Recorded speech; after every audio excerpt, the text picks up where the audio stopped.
Death and darkness are the reality of life. You will get bad news. I'd like to meet the person who has not gotten any. And horrible things are going to happen. Whether the culprits of some of the most destructive acts in the world are other people, nature, other nations, or institutions, we know that we will encounter death and darkness and bad news. They are inevitable. There will be distortions in the human family. There will be divisions among people. After this recent U.S. presidential election and the real divisions and cleavages in our citizen that it revealed, it appears that many in our body politic have been far more acutely aware of death and destruction and darkness and division than they have at any time that I can remember. And there has been a particularly sad sense of foreboding as media reported on Congress's plan to repeal national health care legislation and the introduction of several bills across the nation. You can just pick up any paper of any region and you will see and hear about the introduction of bills limiting or repealing the human rights for LGBTQ people or of women, of immigrants, and of poor people. And unfortunately, our newly inaugurated president offered few words of unity to assuage any sense of fear. In meetings this past week, with activists and advocates who are thinking about our ongoing public policy challenges, the conversations were so discouraging that I had to remind them and myself that I am a minister of the gospel. And I am called to proclaim good news. Now, if you want to make people feel awkward, because I actually said it, if you really want to take the air out of the room around smart, strategic people as they are debating issues, you just pop up and say, I'm a minister of the gospel. And I have good news. It was very awkward.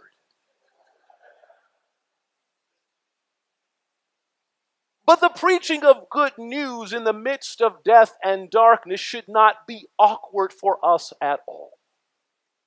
In our text today, the evangelist of Matthew shows exactly how Jesus' ministry unfolds in the midst of death and darkness. Jesus' ministry begins upon hearing the bad news that his friend and his spiritual forebear, John, has been handed over to the authorities. And let me spell that out for you. John is going to be killed.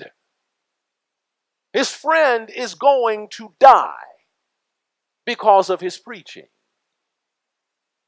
So Jesus' ministry begins upon hearing that his friend is going to die. And not only that, Jesus himself is born in and is a product of a land that God promised to Israel, but that is now occupied by Rome. And so he is now a subject person. And as a subject people, Israel now knows only death and darkness, the whims of an unfeeling, a callous, violent power. And here's another thing. Of all the places that Jesus could have settled, and of all the places that Jesus could have started his ministry, like the richer, more urbane places like Tiberias and Sepphoris, the fun town, the place where you can get a meal after midnight, Jesus settles in Galilee, the poorest region, the place with the most vulnerable and oppressed people. Yes, you see, Jesus is surrounded by death and darkness. Jesus is surrounded by bad news. Jesus is surrounded by people who have little hope. And yet, at the same time, Matthew tells us that Jesus himself is the fulfillment of the prophecy that God made to God's people. The evangelist says, in Jesus, those who sat in darkness have seen a great light. For those who were living in this region and in this shadow of death, light has dawned. You see, life and light in the person of Jesus has come into the world. Jesus, the source of life and light, proclaims something. Hey, here's what I have to say.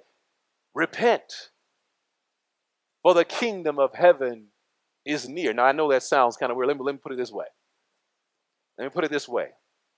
Jesus was saying, the empire of God has been inaugurated.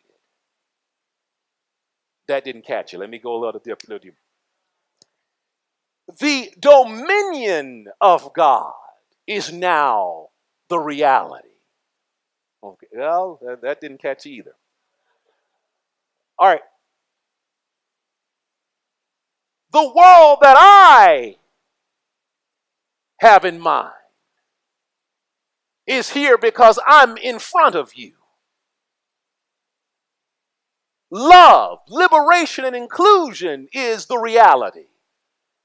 Not the death and darkness that the empire has imposed upon you. In other words, there's a new sheriff in town. You see, Jesus wants us to know and want the people to know that God's realm is a complete turnaround from Caesar's empire. Death and darkness are the characteristics of Caesar's empire. Systems of social, political, and economic domination and exploitation is the way they operate. Not so with what we're offering. Life and light are the realities of the realm of God. Hearing good news is the reality of the realm of God. Because even though death and darkness are your reality, I don't want you preoccupying yourself with it.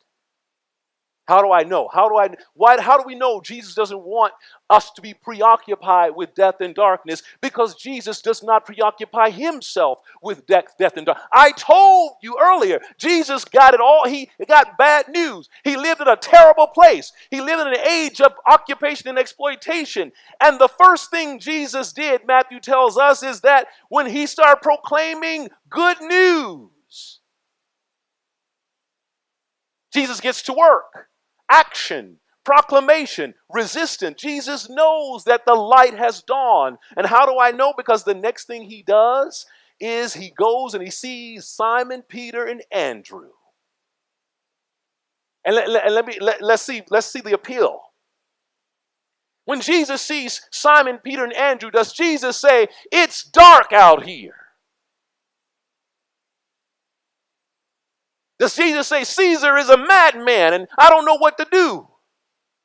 Does Jesus say, we have no hope? No. As soon as Jesus sees Andrew and Simon Peter, he says, hey, come and join me in the work of resistance. Oh, see, I wanted you to clap at that, but you didn't. That's okay.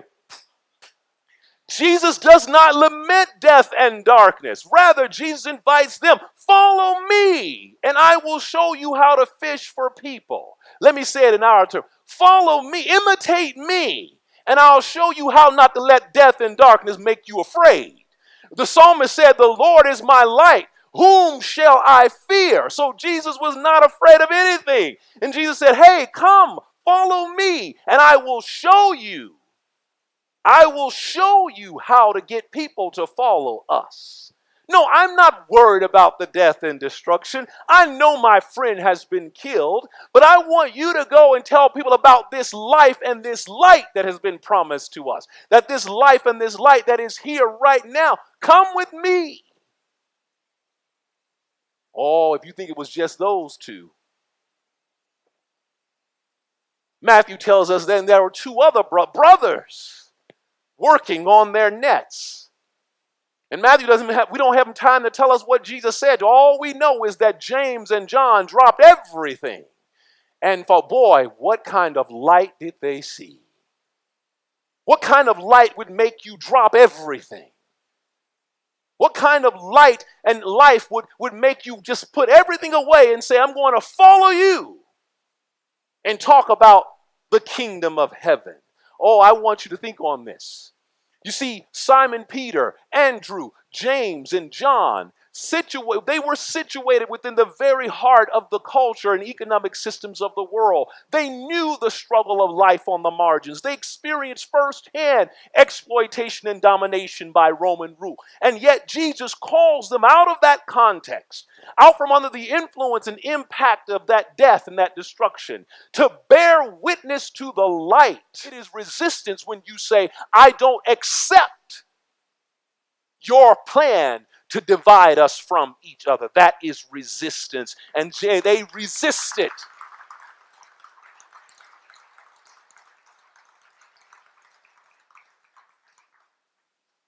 And so they take on this light. The light has dawned. They have a new hope. They have a new faith. They do not sort of occupy themselves with that death and destruction. They know it's there. It is all around them. But they go about talking about God's coming into our midst, God changing the world, God resisting the empire, God letting you know that there is an alternative way to live. There's a new order about how to live with each other, how to accept God's presence in our lives. We don't have to accept what you're trying to shove down our throats. We don't have to do it. And so it should come as no surprise to us that there will be attempts across the nation to strip us of our civil and human rights.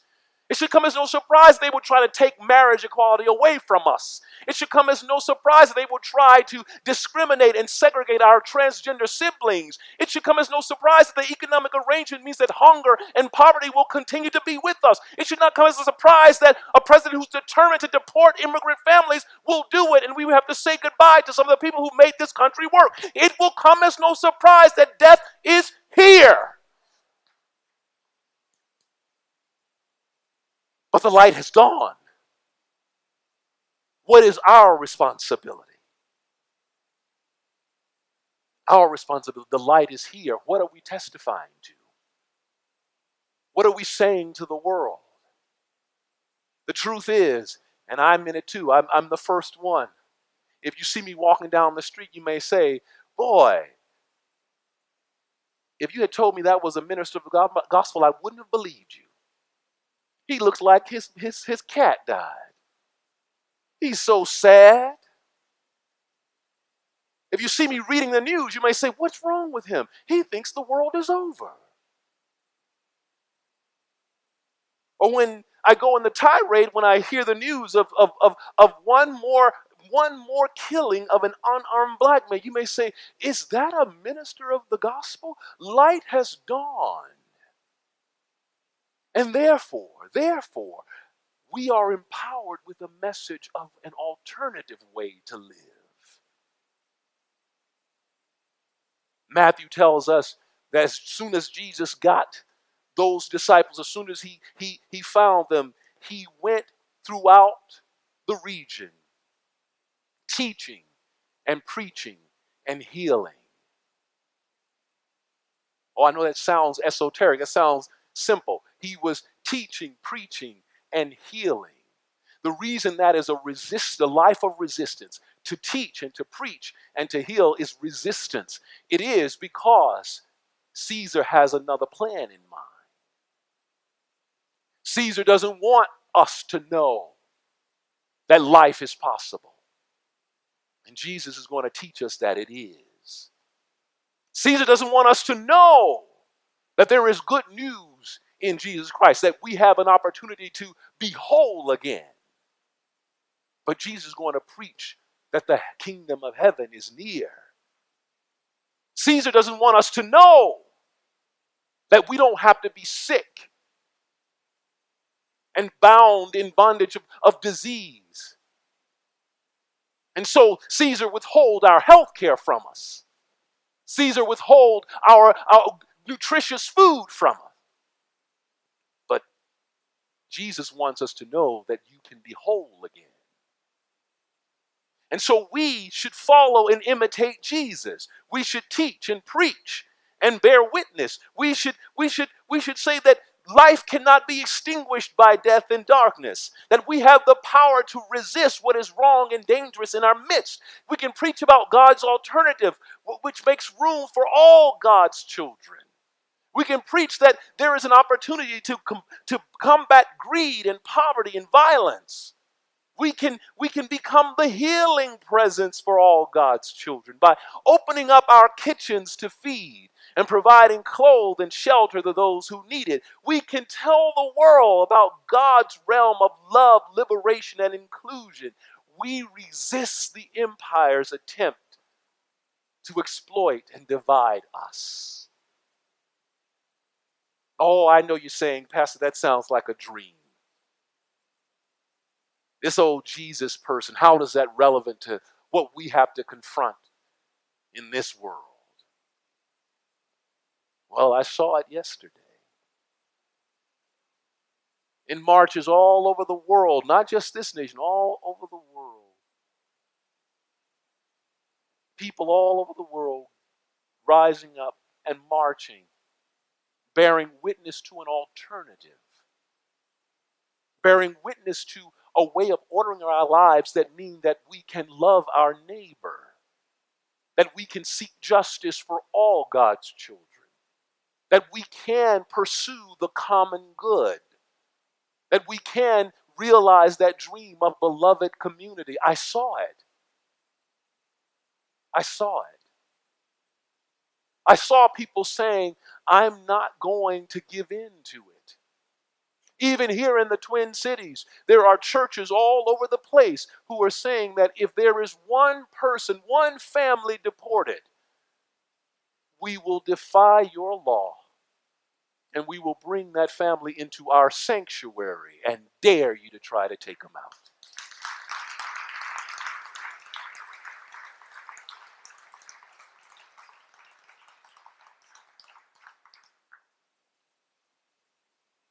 Jesus has been domesticated. Jesus has been made to justify the rule and the rules of the empire. But Matthew does not give us a Jesus that is domesticated. Matthew gives us a Jesus that resists.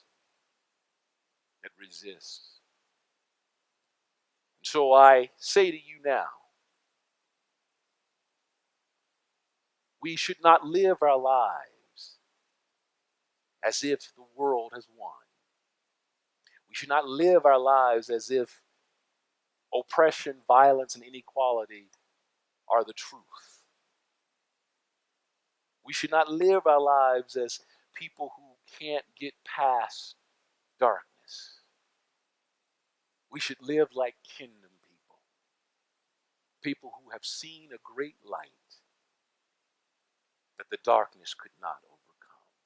The light has dawned. The light has dawned. Grab it. Wield it like a lightsaber. I had to throw that in because I wish I could. Wield it and let the world know that the kingdom of God is here. Amen.